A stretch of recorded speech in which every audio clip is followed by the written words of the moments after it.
please join me in welcoming our President, Michelle Johnston.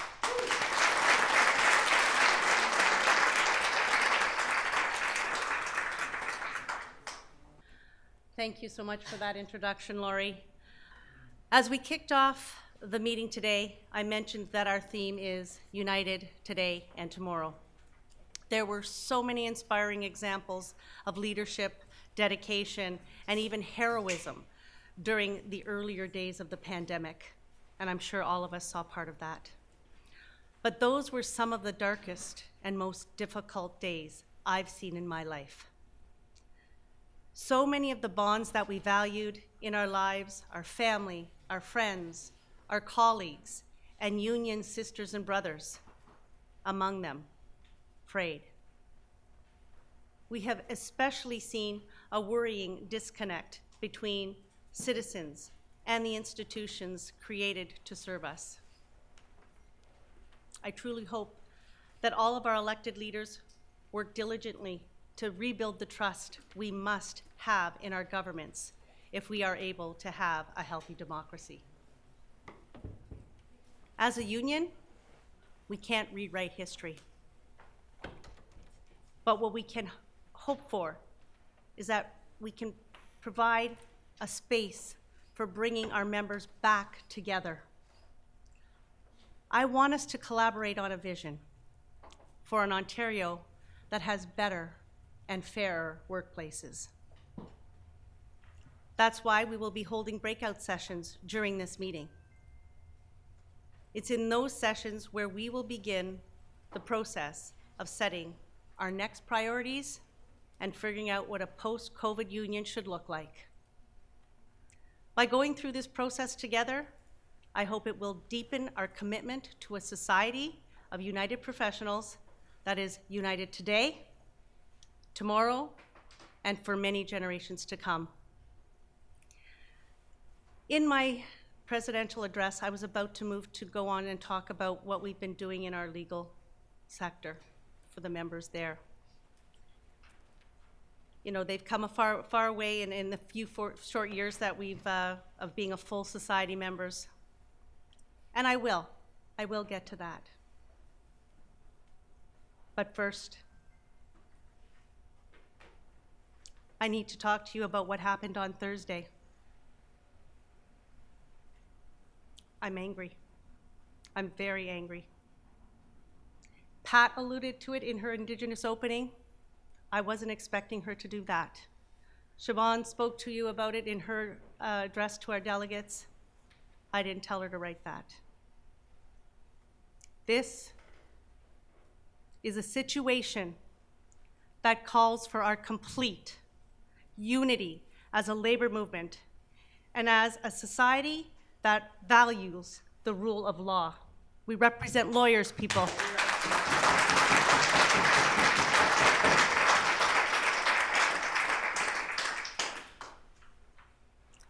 This week, Doug Ford launched an unprecedented and reckless attack on every worker's collective bargaining rights, as well as every citizen's charter rights in general.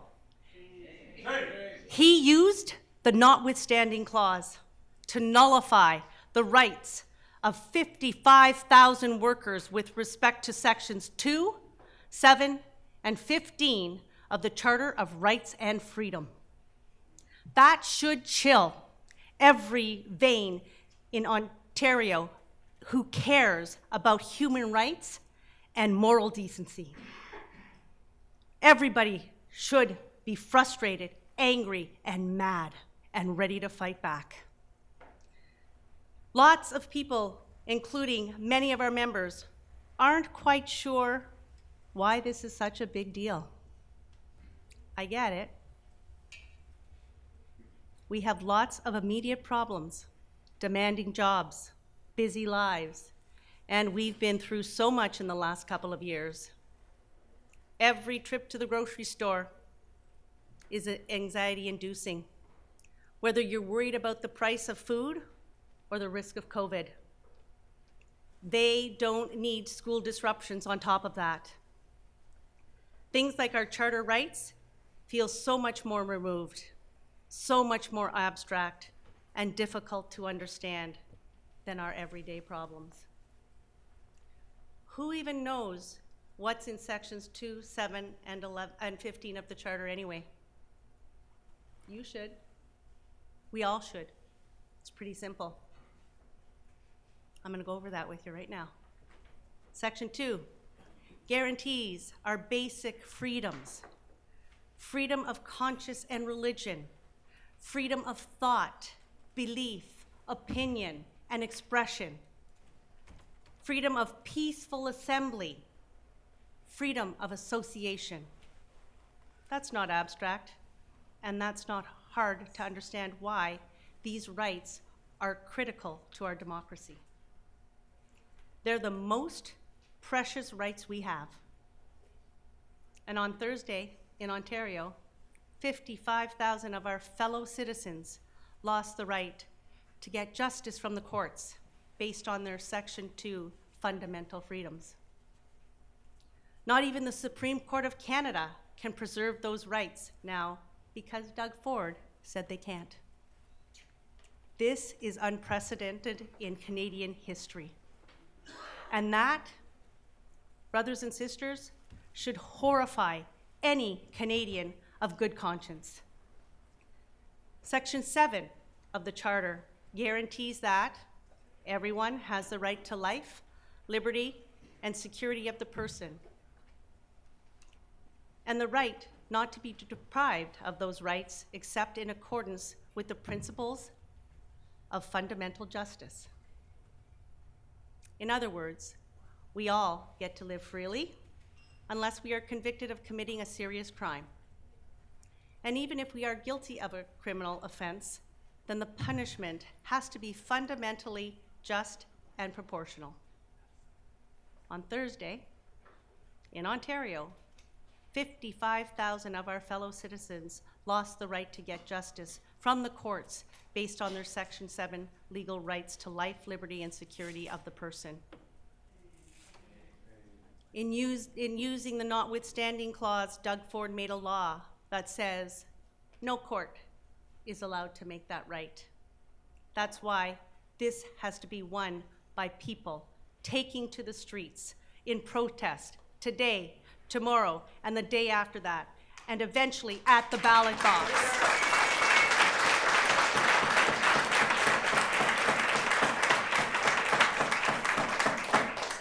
Section 15 of the Charter guarantees us equality before and under law and equal protection and benefit of law. It protects us from discrimination based on race, national or ethnic origin, skin color, religion, sex, age, or mental or physical disability. Those equality rights were hard won and protect many of us in this room today and those whom we love. On Thursday in Ontario, 55,000 of our fellow citizens lost the right to get justice from courts based on their Section 15 rights to equal protection under the law and freedom from discrimination. It should never be lost on any of us that 70% of the education workers Doug Ford is directly targeting with the Notwithstanding Clause are women. This is why I say what is happening now with the Notwithstanding Clause is much bigger than one set of contract negotiations for another union or avoiding some unwelcome disruptions in our schools.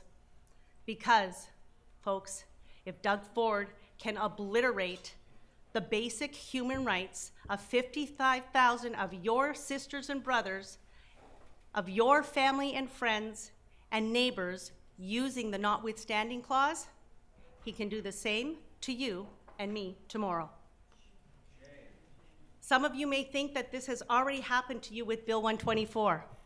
You and your families have been economically hurt by the impact of Bill 124, which imposed maximum wage increases of 1% per year on thousands of public sector workers. this has been a huge drag on your standard of living and a decrease in pay in real dollar terms at a time when inflation is running 7 or 8 times that high.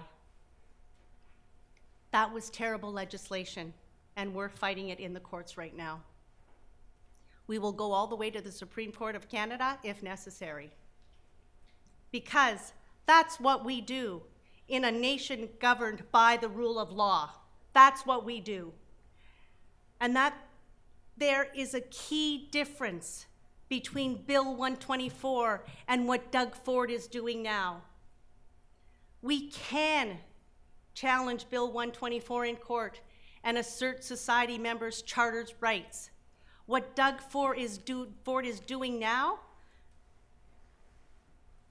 with the Notwithstanding Clause means there can be no legal challenge on the very grounds he knows workers would use to be successful in their legal challenge. There is a long road to go for Bill 124 legal challenge, but history shows us that we can succeed in the courts. That's what happened with Bill 115.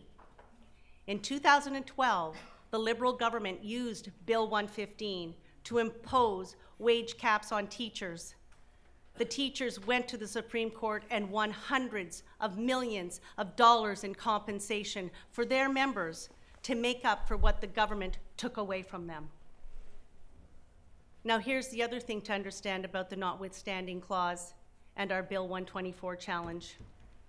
Though Ford used the Notwithstanding Clause on education workers proactively, he can still use it retroactively if he were to lose the Bill 124 challenge.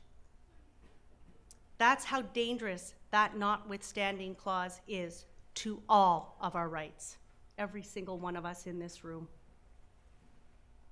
By denying workers our legal rights, Premier Ford has given us no choice, and I mean no choice, but to escalate our protests.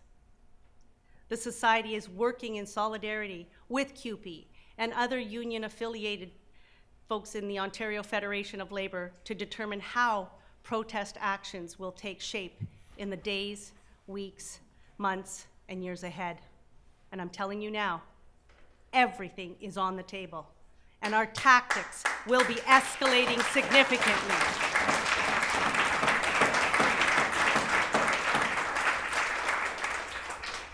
But where we are now is reminiscent of pre-1940s Canada, before we had a legal framework for collective bargaining.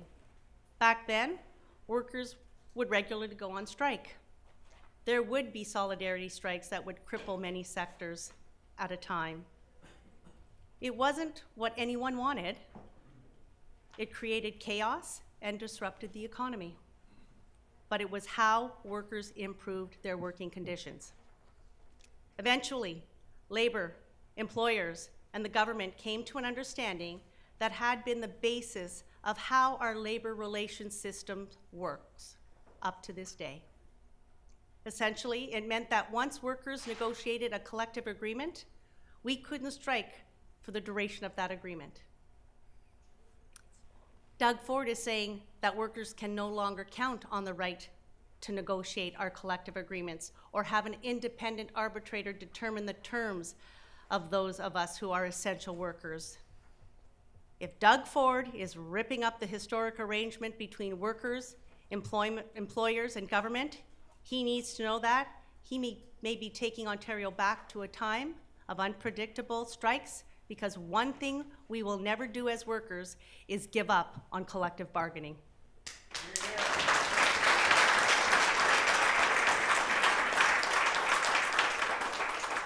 Because as a collective, we have the power to bargain, while as individuals, we can only beg.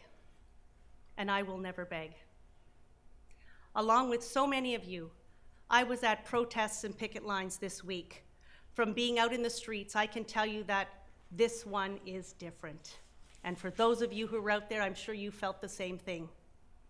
There is a broad disgust for what Doug Ford has done. With justice on our side and the public on our side, we cannot and will not give up until we've forced Doug Ford to repeal his use of the Notwithstanding Clause and show him that there will be real political consequences for a government that so cavalierly attacks our fundamental freedoms.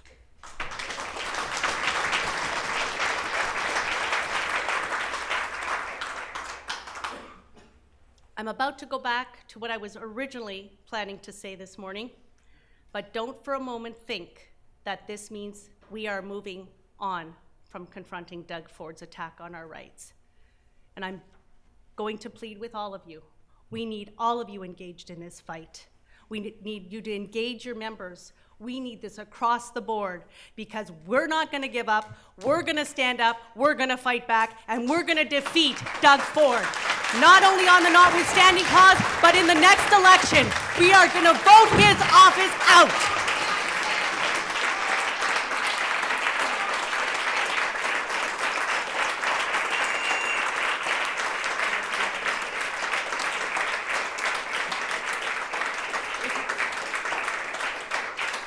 Folks, if you can't tell, I'm mad. I'm damn mad. It takes me back to the days of the picket line at Hydro One.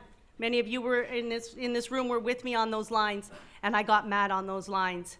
I'm prepared to get back out there. I'm prepared to go back out there and fight for our rights, our fundamental charter rights, our human rights. And I am hoping that you're all going to be standing there shoulder to shoulder with me as we do that.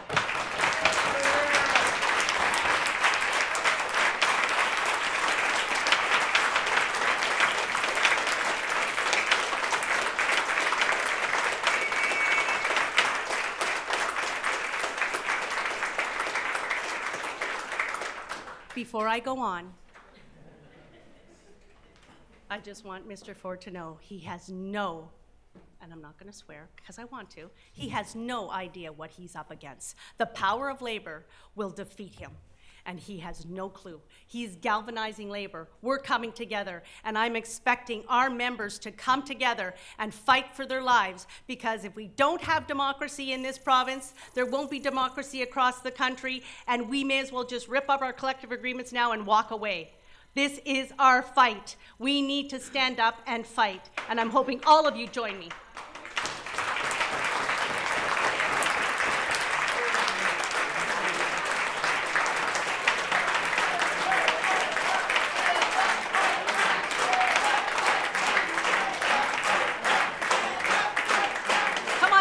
Everybody yelling at, fight back, stand up, fight back, stand up, fight back, stand up, fight back. And I know this is a little easier for those of our locals who are in strike lockout, because it's a different approach to bargaining than those who are in Med-Arb. But I want to build the energy, I want to build the passion that I have right now in each and every one of you to walk out of this room tomorrow and take that energy and use it to get those boots on the ground to fight like we have to, because we have to fight like hell, folks. We have to fight like hell.